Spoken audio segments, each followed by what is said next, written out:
Guys हामी आज कहाँ छौँ काठमाडौँमा यसो घुम्न आएको आज हामी चाहिँ आन्टी र मम्मी हुनुहुन्छ अनि म चाहिँ भर्खरै आएको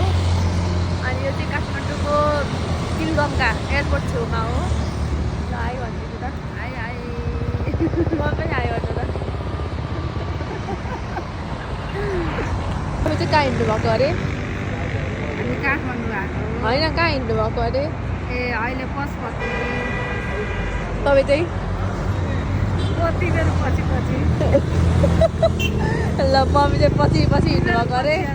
आन्टी र मेरो पछि लागेर यता चाहिँ यस्तो छ मान्छेहरू हिँडिराख्नु भएको छ अनि नजिकै रहेछ यता यो छ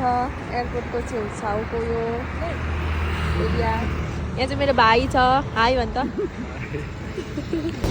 अनि हामी चाहिँ कहाँ जाँदैछौँ अरे हिँड्नु भन्न हामी कहाँ जाँदैछौँ भ्लग हो क्या भ्लग हो पब्लिकमा मेरो भाइ चाहिँ एकदम लजालु छ गाइज भ्लग बनाउँदैन अरे एकदम लजालु टाइपको छ होइन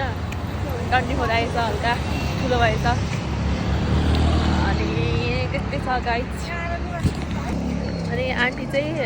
छोरा जन्मेको सालदेखि अहिले आउनुभएको छोरा जन्मेको होइन के त नजन्मिकन ए नजन्मिकन 22-23 वर्षपछि अहिले आउनुभएको तपाईँलाई कस्तो लागिरहेको छ एकदम रमाइलो लागिरहेछ नि घुम्न डुल्न पाउँदा खुसी हुनुहुन्छ एकदम खुसी छोरी आई घुमिरहेको ठिक छ। हिजोदेखि आएको हामी मङ्की पनि उता छन् हाई मङ्की यहाँनिर चाहिँ दामी दामी आर्ट्सहरू रहेछ यस्तो अनि तपाईँलाई कस्तो लागिरहेको त मम्मी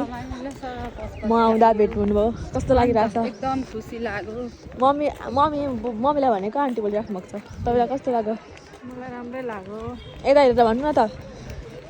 मलाई राम्रै लागेको छ अनि तपाईँ खुसी हुनुहुन्छ